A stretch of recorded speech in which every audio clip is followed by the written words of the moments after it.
बिस्मिल्लाहिर्रहमानिर्रहीम अस्सलाम वालेकुम वरहमतुल्लाहि वबरकातुहू।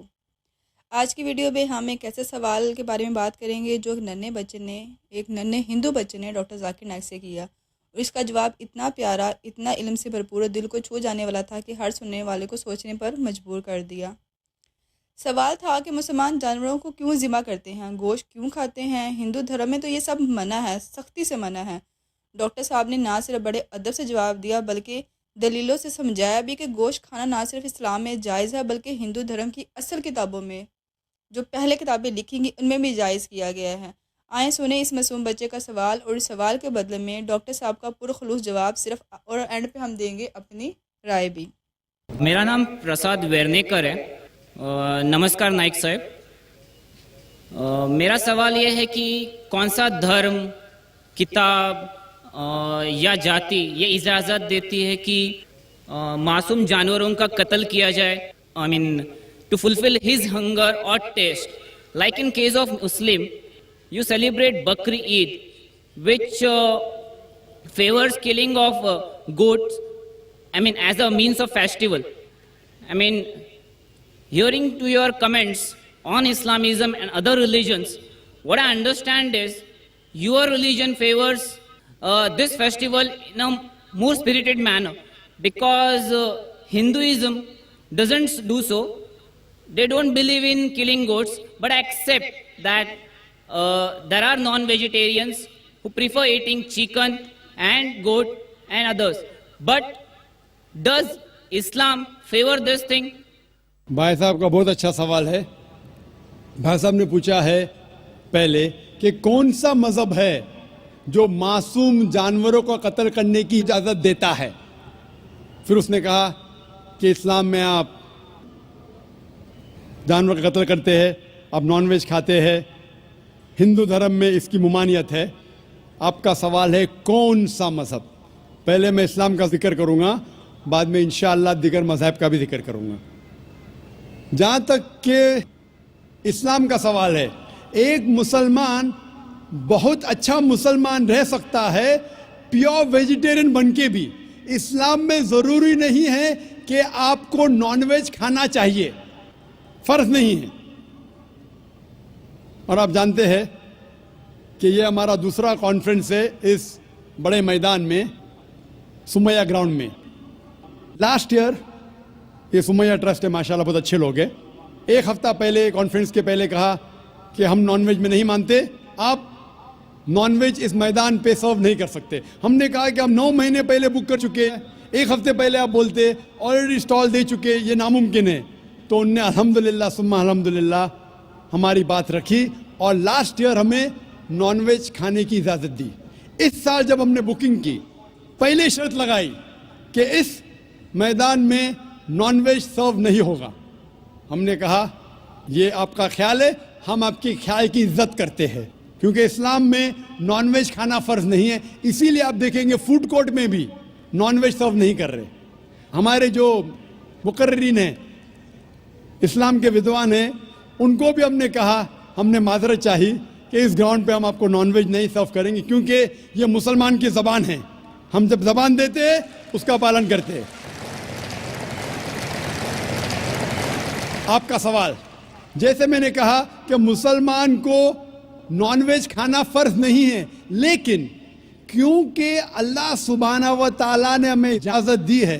कुरान मजीद में लिखा है सूरह माइदा सूरा नंबर 5 आयत नंबर 1 में कि वो जानवर जो आपके लिए हलाल है, 4 पाँव के, जो आपके लिए हलाल है उसको आप खा सकते हैं। लिखा है सूरह नहल में सूरा नंबर 16 आयत नंबर 5 में भी कि वो जानवर जो आपके लिए हलाल है उसका गोश्त आप खा सकते हैं। ये लिखा है सूरह मोमिनून में सूरा नंबर 23 आयत नंबर 18 में भी। कई जगह लिखा है कि आप हलाल जानवर का गोश्त खा सकते हैं।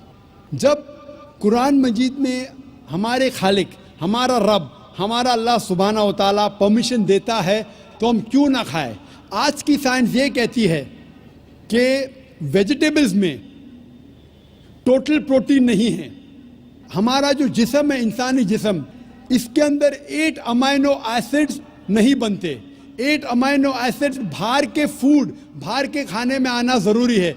कोई भी वेजिटेबल दुनिया में नहीं है जिसमें सारे 8 अमाइनो एसिड मौजूद है, लेकिन नॉनवेज फूड में अल्हम्दुलिल्लाह सुम्मा अल्हम्दुलिल्लाह कई नॉनवेज फूड में सारे अमाइनो एसिड जो जिस्म नहीं पैदा करता है, इसे कहते इसेंशियल अमाइनो एसिड मौजूद है। इसे कहते हैं टोटल प्रोटीन। आज की साइंस ये कहती है कि non veg food is nutritious, it is full of protein. और हम जब तहकीक करते हैं तो हमें पता चलता है कि जब हम हर्बिवोरस एनिमल को देखते हैं, गाय, भेड़, बकरी, ये सिर्फ वेजिटेबल्स खाते हैं, सिर्फ घास फूस खाते हैं। जब इनकी दांत को हम देखते हैं, इनके दांत दे आर फ्लैट टीथ, इनके चपटे दांत है। ये सिर्फ भाजी खा सकते, गोश्त खा ही नहीं सकते। जब हम मांसाहारी जानवर को देखते हैं, शेर बब्बर, चीता, हम देखते हैं इनके दांत को जब देखते हैं, इनके दांत नोकीले हैं, कैनाइन टीथ। ये सिर्फ गोश्त खा सकते, भाजी पाला नहीं खा सकते। लेकिन जब हम इंसान के दांत, आप अगर जाएंगे मिरर में देखेंगे, आईने में अपने दांत, मैं देखूंगा अपने दांत, तो पता लगता है कि खुदा ने हमें चपटे दांत दिए, फ्लैट टीथ, उसके साथ साथ नोकीले दांत दिए, herbivores teeth and carnivorous teeth. अगर ईश्वर चाहता था कि सिर्फ मैं भाजी पाला खाऊं, तो ये नोकीले दांत क्यों दिए? गोश्त खाने के लिए। आज की साइंस कहती है डाइजेस्टिव सिस्टम जो है, जो शाकाहारी जानवर के डाइजेस्टिव सिस्टम है, वो सिर्फ वेजिटेबल्स डाइजेस्ट कर सकते हैं, भाजी पाला, गोश्त को डाइजेस्ट नहीं कर सकते। लेकिन जो कार्निवोरस एनिमल्स है, कार्निवोरस जानवर है, लायन, टाइगर, लेपर्ड, वो सिर्फ गोश्त को डाइजेस्ट कर सकते, भाजी पाला डाइजेस्ट नहीं कर सकते। इंसान का डाइजेस्टिव सिस्टम है, इसमें स्मॉल इंटेस्टाइन है, इसमें लार्ज इंटेस्टाइन है। ये भाजी पाला भी डाइजेस्ट कर सकती है, गोश्त भी डाइजेस्ट कर सकती है। अगर खुदा चाहते थे कि सिर्फ हम भाजी पाला खाए, तो नॉनवेज फ्लैश डाइजेस्ट करने का डाइजेस्टिव सिस्टम क्यों दिया? क्योंकि हम फ्लैश खा सके, गोश्त खा सके। बहुत से गैर मुसलमानों को ये गलत फहमी है कि उनके मजहब में गोश्त खाना हराम है, और कई हिंदू समझते हैं कि उनके मजहब में लिखा है कि गोश्त खाना हराम है। और आपने कहा कि हमारे धर्म में गोश्त खाना हराम है। भाई साहब, आपको आपके धर्म का इल्म कम है, इसीलिए मैं कहता हूं कि हिंदुइज्म जानने के लिए हिंदू की तरफ मत देखिए, हिंदू ग्रंथ का मुताला कीजिए। जब आप हिंदू ग्रंथ का मुताला करते हैं, लिखा है मनुस्मृति में चैप्टर नंबर 5 श्लोक नंबर 30 में, उसमें लिखा है कि ईश्वर ने कुछ जानवर बनाए खाने के लिए और कुछ जानवर को खा जाने के लिए। God has created some animals to eat and some to be eaten. अगर आप उस जानवर को खाते हैं जिन जानवर को खुदा ने बनाया है खा जाने के लिए, तो आप गुनाह नहीं कर रहे। If you are eating the animals who God has created to be eaten, you are not doing a sin. आगे जब पढ़ते लिखा है मनुस्मृति में चैप्टर नंबर 5 में, अध्याय नंबर 5 में, मंत्र नंबर 40 में, कि खुदा ने कुछ जानवर बनाए हैं कुर्बानी के लिए। अगर आप कुर्बानी में जानवर का कत्ल करते हैं तो आप गुनाह नहीं करते। आगे लिखा है मनुस्मृति में चैप्टर नंबर 5 मंत्र नंबर 41 में कि जानवर का कत्ल करना जो जानवर खाने के लिए बनाए गए हैं वो गुनाह नहीं है। इसी तरीके से कई जगह वेद में लिखा है कि ऋषि गोश्त खाते थे, जानवर को खाते थे।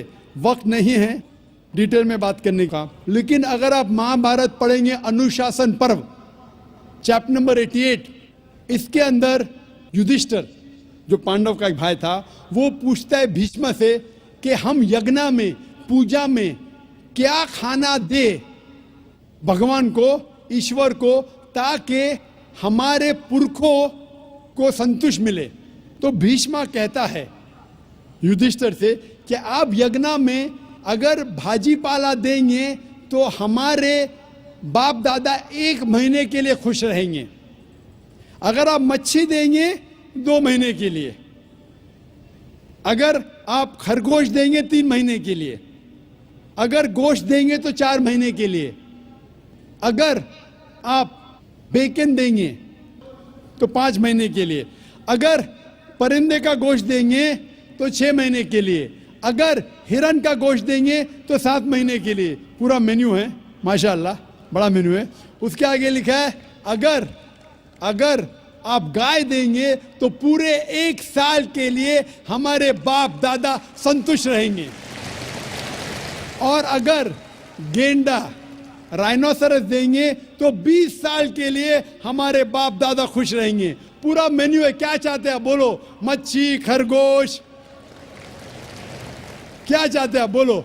ये आपके ग्रंथ में लिखा है, मेरे ग्रंथ में नहीं। हमारे ग्रंथ में सब चीज खाने की इजाजत नहीं, सिर्फ वो चीज जो हमारे लिए हलाल है। इसी तरीके से बाइबल में भी लिखा है आप गोश्त खा सकते।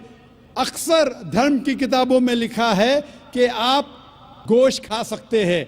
आप मेरा अगर एक डिबेट देखेंगे जिसका मौजू था is eating non vegetarian food permitted और prohibited for a human being, क्या इंसान के लिए गोश्त खाना हलाल है या हराम है? और मैंने डिबेट किया था एक जैन के साथ जिसका नाम था रश्मिबाई झवेरी।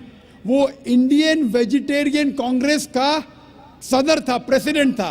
वो दुनिया भर घूमता है बताने के लिए कि नॉनवेज हराम है, और उसने मुझे चैलेंज किया। मैंने कहा भाई आपस में बैठ के बात करेंगे? नहीं, पब्लिक में चैलेंज किया, डिबेट करेंगे। मैंने कहा अच्छा आ बेल मुझे मार। तो मैंने कहा ठीक है भाई, पब्लिक में। बोला मैं लोग को लेके आऊंगा। मैं बोला लेके आओ। तो पाटकर हॉल के अंदर 1998 में तकरीबन 10 साल पहले डिबेट किया। वो देखेंगे, सारी डिटेल्स है। लेकिन हिंदू मजहब की किताब में ये लिखने के बाद कि गोश्त खा सकते, फिर भी कुछ हिंदू शाकाहारी क्यों हैं, वेजिटेरियन क्यों है? क्योंकि वो मुतासिर हो रहे थे बाकी फलसफे के साथ जिसमें कहा गया है नॉन वायलेंस, और कुछ जैन मानते कि ईटिंग नॉन वेज इज हराम, इज प्रोहिबिटेड। और हम जब पूछते क्यों जानवर का गोश्त खाना हराम है, तो वो कहते हैं कि घास और भाजी पाला के अंदर जिंदगी नहीं है, जानवरों में जिंदगी है। जब आप कोई जिंदगी लेते हैं, किसी का कत्ल करते हराम है। आज साइंस तरक्की करने के बाद पता चलता है कि वेजिटेबल्स में भी जान है, भाजी पाला में भी जान है। तो वो जरा अपनी फिलॉसफी को तब्दील करते। ठीक है, हम जानते हैं कि वेजिटेबल्स में जान है, लेकिन वेजिटेबल्स डोंट फील पेन, वो दर्द को महसूस नहीं करते। जानवर दर्द को महसूस करते, इसीलिए वेजिटेबल्स खाना गुनाह नहीं है, जानवर को खाना गुनाह है। अभी साइंस तरक्की करने के बाद हमें पता लगता है कि वेजिटेबल्स को भी दर्द होता है, लेकिन ये दर्द इंसान को सुनाई नहीं देता। वेजिटेबल्स भी अफसोस करते हैं, वेजिटेबल्स भी रोते हैं, लेकिन हमें सुनाई नहीं देता। तो अभी उनका फलसफा बदल गया। वो कहते हैं अच्छा ठीक है, हम मानते हैं कि वेजिटेबल्स में जान है, वेजिटेबल्स को दर्द महसूस होता है, लेकिन वेजिटेबल के पास तकरीबन 3 सेंसेस है, जानवर के पास 5 सेंसेस है। इसीलिए जानवरों की जान लेना बड़ा गुनाह है बनिस्बत वेजिटेबल्स की। मैं कहता हूं सिर्फ डिबेट के तौर पे, argument, for sake of argument, मैं आपकी बात मानता हूं। क्या वेजिटेबल्स के 3 सेंसेस है और जानवर के 5 सेंसेस है? मैं उस शख्स से सवाल करता हूं कि मान लो आपका छोटा भाई गूंगा और बहरा पैदा होता है, वो सुन नहीं सकता है, बोल नहीं सकता। जब वो बड़ा होता है तो एक इंसान आपके छोटे भाई का कत्ल करता है, क्या आप जाके जज से कहेंगे मी लॉर्ड इस कातिल को कम सजा दो क्योंकि मेरे भाई के पास 2 सेंसेस कम थे, वो सुन भी नहीं सकता था और बोल भी नहीं सकता था? आप उल्टा कहेंगे मी लॉर्ड जज इस कातिल को डबल पनिशमेंट दो, डबल सजा दो, वो तो मेरा भाई मासूम था, बेचारा सुन भी नहीं सकता था और बोल भी नहीं सकता था। इस्लाम में 2 सेंसेस कम या ज्यादा के वजह से कोई खाना हराम या हलाल नहीं होता है। जो चीज आपके लिए तैयब है वो आप खा सकते हैं। इसी तरीके से कई वजह। लेकिन अगर कोई नॉन मुस्लिम मुझसे ये कहता है कि मैं वेजिटेरियन हूं, मुझे कोई गिला शिकवा नहीं, आपको नॉनवेज पसंद नहीं है आप मत खाइए, लेकिन कोई नॉन मुस्लिम, कोई गैर मुसलमान, कोई हिंदू मुझसे कहता है कि आप जानवरों का कत्ल करते हैं वो गुनाह है, तो मैं उनसे कहता हूं इस बात को मैं तस्लीम नहीं करता हूं। आप अगर गोश्त नहीं खाना चाहते हैं, मैं आपसे खुश हूं। अगर हिंदुस्तान में सब गैर मुस्लिम गोश्त खाने लगेंगे तो गोश्त का भाव बढ़ जाएगा। तो मुझे कोई गिला शिकवा नहीं अगर गैर मुस्लिम गोश्त नहीं खाते, लेकिन अगर मुझसे कहते हैं कि गोश्त खाना गुनाह है तो मैं ये जवाब देता हूं। अभी आपको संतुष्ट हो चुका होगा कि साइंस के मुताबिक, आपके मज़हब की किताब के मुताबिक, कुरान के मुताबिक गोश्त खाने की इजाज़त है सारे इंसान को। Respected to Jakir Saab, I am Satyanarayana from Yeminur, Kurnool district, Andhra Pradesh. I am BTech graduate. Alhamdulillah, Allah gave Hidayat to me. I also reverted in Islam, but my parents are not accepted this. Alhamdulillah, my grandfather is accepted, but they believe only one God. In front of the Satan is first came, but I know Satan is also created by Allah. In other names of Satan in Puranas, Vedas, what is the other names of Satan in Puranas, Vedas? And my grandfather also asked one question. When the Kali Yuga is ended, I know Qiyamah is when it is came, but he asked when the Kali Yuga is ended. And so many Hindus are followed Sri Rama, Sai Baba, Sri Krishna. I know these are said only one God to our colleagues. These are prophets in between, total prophets. That is 1,24,000 prophets. These are Sri Krishna, Sri Rama, Sai Baba. These are any prophets in between. And another question is, in present also in Kurnool and Chennai, some people are followed Kalki Bhavan, Amma Bhavan. Any information about this person? भाई साहब ने सवाल किया है, अल्हम्दुलिल्लाह उसने इस्लाम कबूल किया। अल्लाह सुब्हानहू व तआला इसको जज़ाए खैर दे और इसके जद्दोजहद को कबूल फरमाए। इनका सवाल है कि जो शैतान है वो क्या इस्लाम के अलावा हिंदू धर्म में है और उसका क्या नाम है। दूसरा सवाल है क्या कलयुग आ चुका है। तीसरा सवाल है क्या हम श्री कृष्ण श्री राम को पैगंबर मान सकते हैं। और चौथा सवाल है कल के अवतार के बारे में। पहला सवाल कि शैतान का क्या नाम है, तो शैतान का सदर है, उसका नाम कुरान मजीद में इब्लीस है। लेकिन कुरान मजीद में कहा गया है सूरह नास में कि वो लोग जो दिल में वसवसा डालते हैं आपके दिल में और फिर हट जाते हैं, वो इंसान में से और जिन में से है। शैतान कुरान मजीद के मुताबिक इंसानों में से भी शैतान है और जिन में से भी। इंसान और शैतान दोनों को फ्री विल दिया गया है। हम चाहे तो अल्लाह की बात मान सकते हैं, चाहे तो नहीं मान सकते। जो लोग को फ्री विल देने के बाद जो अल्लाह सुब्हानहू व तआला की बात मानते हैं वो फरिश्ते के ऊपर हो जाते हैं। जो अल्लाह सुब्हानहू व तआला के खिलाफ जाते हैं उसे कहते हैं शैतान। तो शैतान इंसानों में से भी है और जिन में से भी है। और इसका जिक्र दिगर मज़हब की किताब में भी है। शैतान डेविल बोलो, अंग्रेजी में डेविल कहते हैं, बाइबल में उसका नाम है डेविल। उस तरीके से हिंदू मज़हब बाकी मज़हब की किताब में भी लिखा है शैतान, और पारसी किताब में अहरमान। तो हर मज़हब में there is an evil force, उसे शैतान कहो, डेविल कहो, इब्लीस कहो। आपका दूसरा सवाल है जो कलयुग, ये कलयुग आ चुका है। आपका तीसरा सवाल कि हम श्री कृष्ण श्री राम को पैगंबर मान सकते हैं क्या नहीं।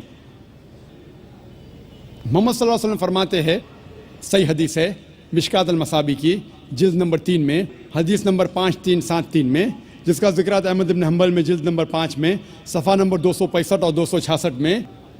अल्लाह के रसूल फरमाते हैं कि अल्लाह सुब्हानहू व तआला ने इस ज़मीन पे 1,24,000 पैगंबर भेजे हैं, लेकिन नाम से कुरान मजीद में सिर्फ 25 का जिक्र है।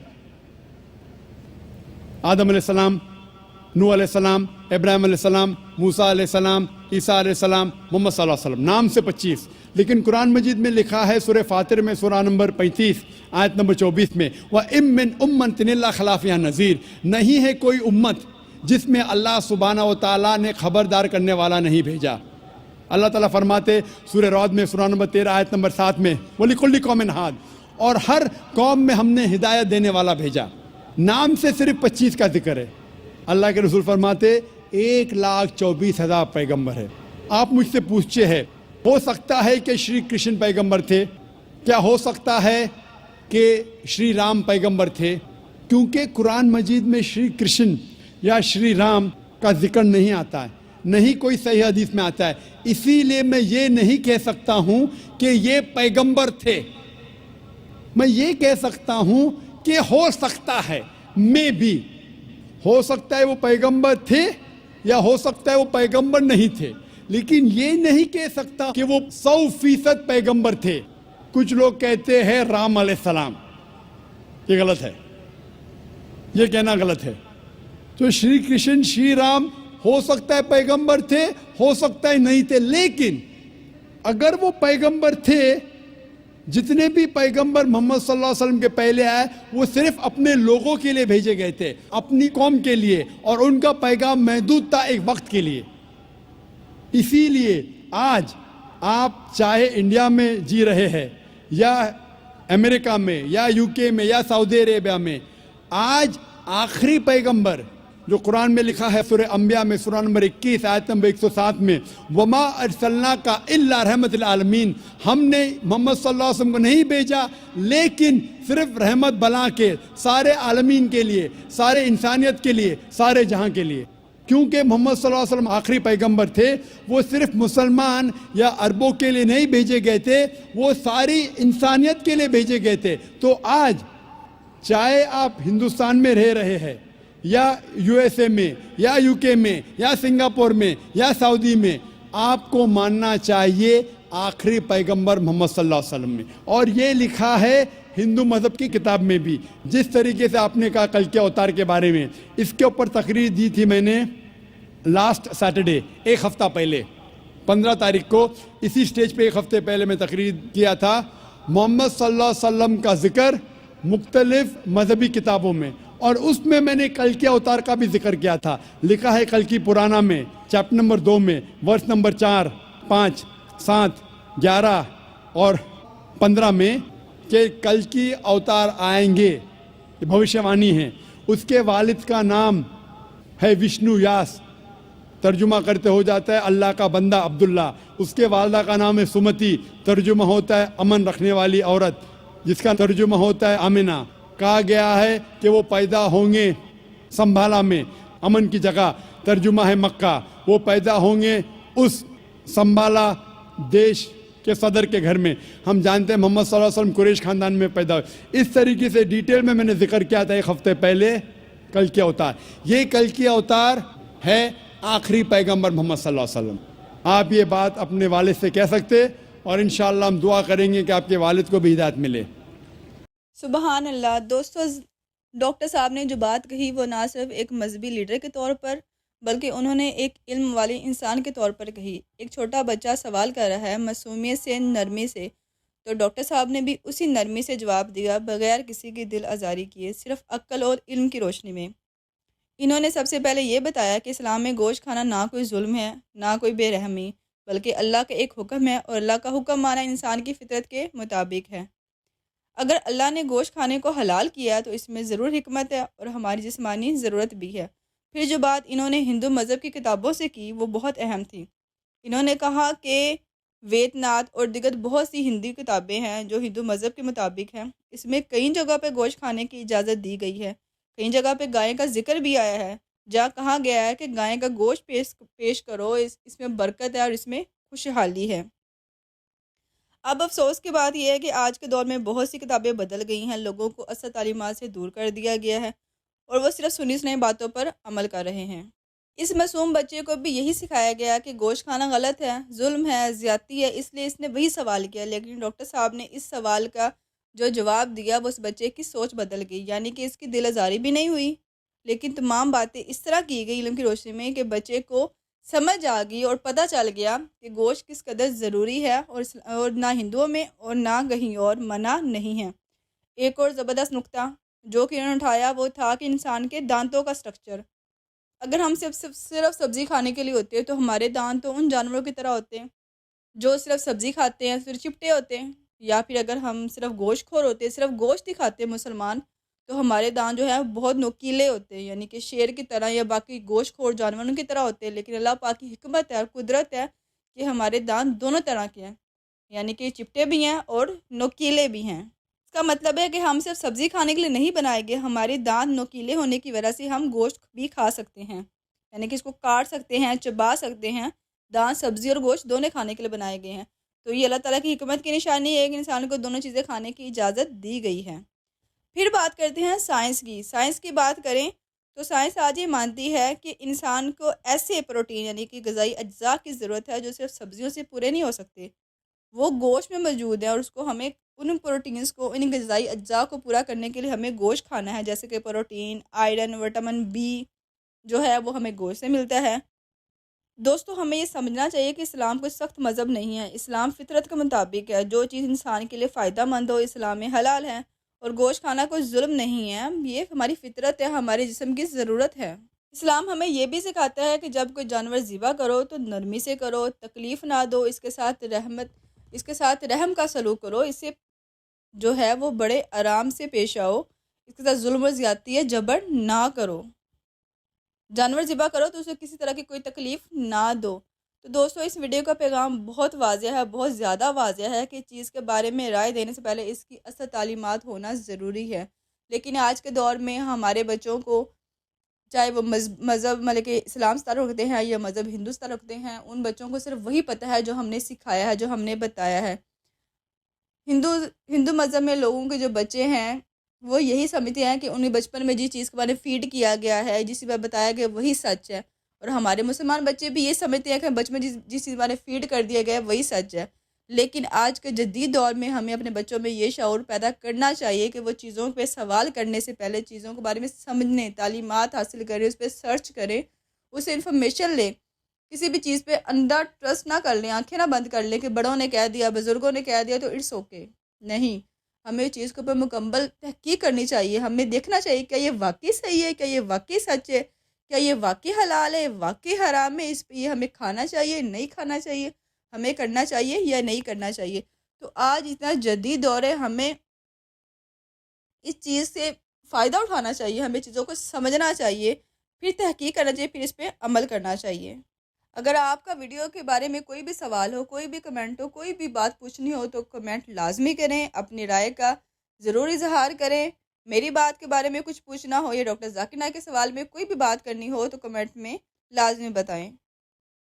अगर आपको मेरी आज की वीडियो अच्छी लगी हो तो चैनल को सब्सक्राइब करें, वीडियो को लाइक करें और कमेंट में अपनी राय ज़रूर दें।